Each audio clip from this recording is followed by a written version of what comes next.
In the annals of World War II armored warfare, few tanks earned such a tragic reputation as Japan's Type 95 Heigo light tank. What began as an ambitious project to modernize the Imperial Japanese Army in the 1930s became a rolling death trap for its crews, highlighting the fatal flaws in Japan's armored warfare doctrine. When the Type 95 Heigo first rolled off the production lines in 1935, it seemed to embody everything the Japanese military sought: mobility, lightweight construction, and the ability to support infantry operations across the diverse terrains of Asia. Weighing just 7,500 kilograms, the Heigo was designed to be transported easily by rail or ship to support Japan's expanding colonial ambitions. The tank's initial deployment in China appeared to validate its design philosophy.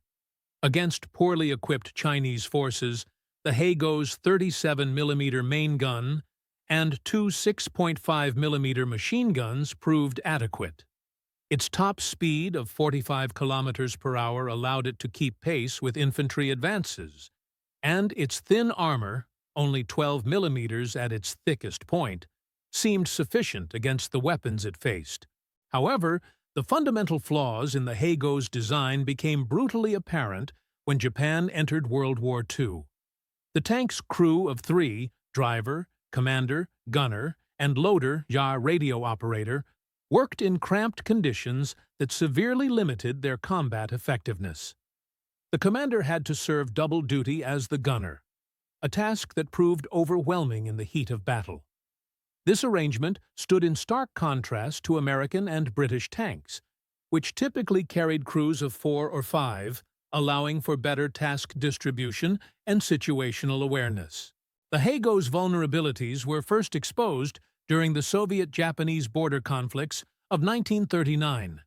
Against Soviet BT-5 and BT-7 tanks, the Heigo's thin armor proved catastrophically inadequate. Soviet 37mm rounds could penetrate the Heigo's armor from virtually any angle, while the Japanese tank's own gun struggled to damage its Soviet counterparts except at point-blank range. The situation became even more dire after Pearl Harbor, when Japanese tanks faced American armor in the Pacific Theater. The United States Marine Corps' M4 Sherman tanks, with their 75mm guns and superior armor, could destroy Heigo tanks from distances well beyond the effective range of the Japanese tank's main gun. American crews often reported that their machine guns alone could penetrate the Heigo's paper-thin armor. The Type 94 Tankette, an even lighter armored vehicle than the Heigo, shared many of these fatal flaws. Weighing just 3,300 kilograms and armed with only a single machine gun or 37mm gun, the TK was even more vulnerable on the battlefield. Its two-man crew worked in conditions so cramped that extended operations became nearly impossible. In a desperate attempt to adapt to Pacific warfare, Japanese engineers developed the Type 2 Kami amphibious tank, based on the Heigo chassis. While innovative in its ability to operate in water using detachable pontoons, the Kami inherited many of the Heigo's fundamental weaknesses. Though it saw limited success in some island operations, it too proved woefully inadequate against Allied armor and anti-tank weapons. The Heigo's deficiencies reflected deeper problems in Japanese military thinking. The Imperial Japanese Army had developed its armor doctrine based on fighting in China and Manchuria, where tanks primarily supported infantry against enemies lacking significant anti-tank capabilities. This led to a fatal emphasis on light tanks that could be easily transported and maintained, rather than vehicles capable of surviving modern battlefield conditions.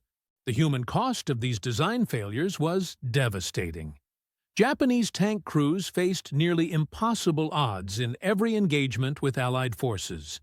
The Heigo's thin armor offered little protection against even basic anti-tank weapons, while its small-caliber gun left crews virtually defenseless against enemy tanks.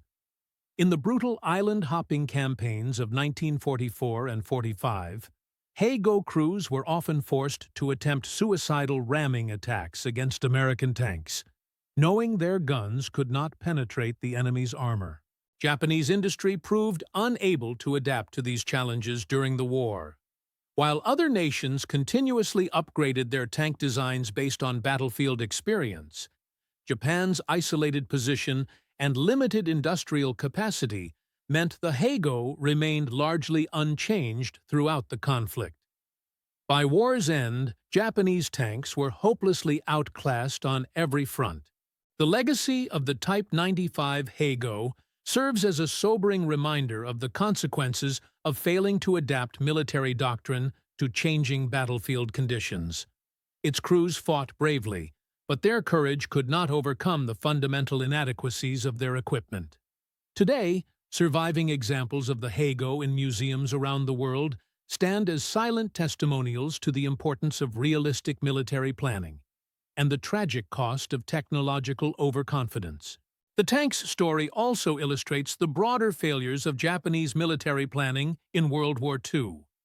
The emphasis on light, mobile forces suitable for fighting in China proved disastrous when confronting the industrial might and technological sophistication of the United States and its allies.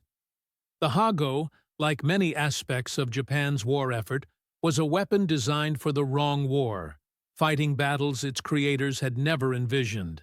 In the end, the Type 95 Heigo represents more than just a failed tank design.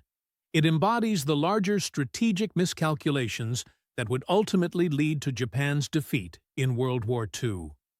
Its crews paid the ultimate price for these mistakes, fighting and dying in vehicles that offered them little chance of survival against their better-equipped opponents.